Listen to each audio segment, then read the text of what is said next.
Energia de 20 anos lá quando você tiver com 70, 80, 90 anos. Será que isso é possível?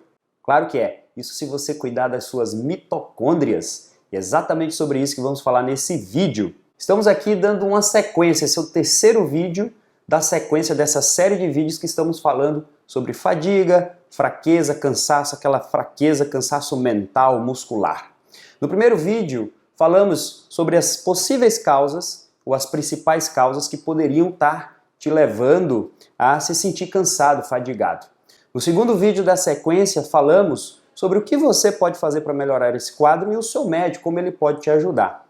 E eu deixei agora para o final um vídeo específico sobre uma condição chamada fadiga mitocondrial. Não precisa se assustar com esse termo técnico aí, vamos entender. Primeiro, o que é mitocôndria e para que ela serve? Como funciona essa tal de mitocôndria? Então imagina o seguinte, a mitocôndria é como se fosse uma usina de força que temos no nosso corpo. Imagina que você está num prédio, num edifício qualquer e faltou energia. O que acontece? Vai ser acionado um gerador, certo? Para gerar força, energia, para o elevador voltar a funcionar, as luzes se acender, para que o prédio, o edifício volte a funcionar normalmente. Então entenda que esse gerador de força que foi acionado é como se fosse nossa mitocôndria.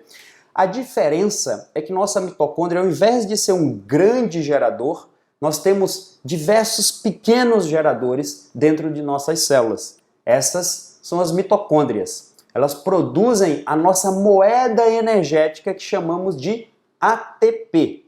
O que é o ATP? O ATP, como eu falei, é a nossa moeda energética, é o que nosso corpo usa para produzir energia. Imagina o seguinte, o que nós comemos? Nós comemos 3 tipos de alimentos, certo?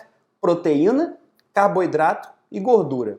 Agora veja, o nosso corpo não vai especificamente usar esses macronutrientes como fonte de energia. Eu vou dar um exemplo para você entender. Imagina que você chegou agora de viagem, você estava viajando, e você chegou com moedas do exterior. Por exemplo, você tem agora o dólar, você tem o euro e você tem o iene. Imagine agora que no Brasil você precisa usar esse dinheiro. Você vai ter que ir numa casa de câmbio e mudar essa moeda, trocar essa moeda pela moeda vigente no Brasil, que é o real. E aí você vai passar a utilizar o real, certo? A mitocôndria também pode ser feita essa analogia, também podemos considerá-la como a nossa moeda de câmbio. Nós comemos a proteína, o carboidrato e a gordura, nós vamos quebrar em pedaços menores, por exemplo, a gordura nós quebramos em ácidos graxos, esses ácidos graxos, através da beta-oxidação, vai virar acetil-CoA, acetil-CoA entra no ciclo de Krebs, e aí sucede uma sequência de vias bioquímicas até formar o ATP, que é nessa nossa moeda energética. A glicose, ela sofre glicólise, ela é quebrada em piruvato, o piruvato entra também no ciclo de Krebs até formar o ATP.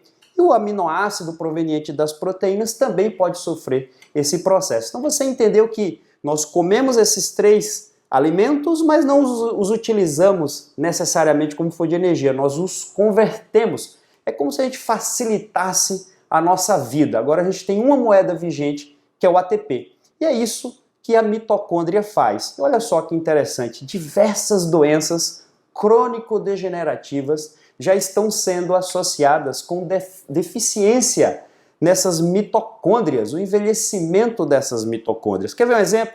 Por exemplo, o coração é um dos órgãos que contém a maior quantidade de mitocôndrias.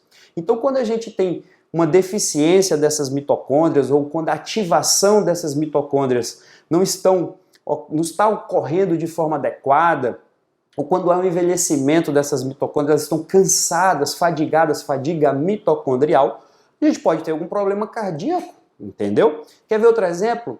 O cérebro também precisa de mitocôndria. Se as mitocôndrias não estão funcionando em seu perfeito funcionamento, adequado funcionamento, o que é que pode acontecer? A gente pode desenvolver doenças neurodegenerativas, por exemplo, o Parkinson, o Alzheimer, aí a memória fica ruim e vem aquela perda de memória, não se lembra onde botou a chave do carro, não se lembra comeu ontem de noite, entendeu? Quer ver outro exemplo que pode... O próprio envelhecimento é um grande exemplo de fadiga mitocondrial. Durante o processo de envelhecimento, nós ficamos velhos, na verdade, aqueles sintomas desagradáveis, porque nossas mitocôndrias começam a perder suas funções. O outro grande mal que surge a partir dessas deficiências nessas mitocôndrias seria o câncer. Quantas pessoas sofrem desse mal e poderiam melhorar se a gente fizesse algum ajuste nessas mitocôndrias? Um outro grande problema, um problema de saúde pública, é a diabesidade. É a junção do diabetes com obesidade. Normalmente, nem sempre, mas normalmente, elas caminham juntas. Hoje, no Brasil, já somos mais da metade da população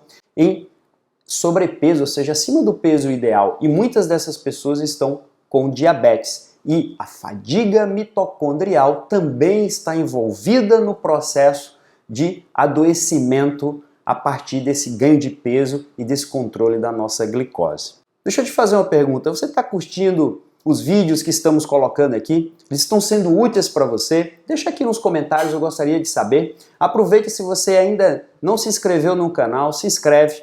E para que esse vídeo não fique muito longo, eu só gostaria de fazer um resumo.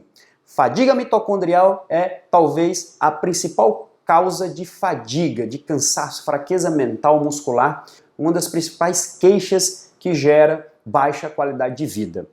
No próximo vídeo eu vou falar o que você pode, através de hábitos simples, através de uma suplementação bacana, fazer para reverter esse quadro e aí você conseguir envelhecer se sentindo com muita energia. Até a próxima!